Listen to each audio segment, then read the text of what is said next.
Yan, nandito po tayo sa Amulong. Ito po yung hydroponics fish pan.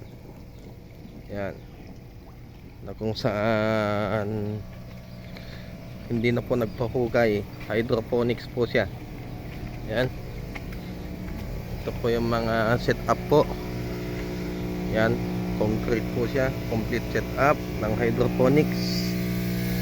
Yan, bali po ito is naglalaman po ng kwan 8,000 girlings ang bawat isang kwan butas, na kung saan pag sa pan po to mga 2,000 lang po kasi crowded po siya because of hydroponic fish pan. Kahit madami po hindi po siya crowded kasi yan po. Yan.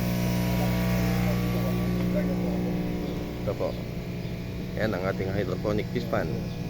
Abangan po natin ang mga next project po natin.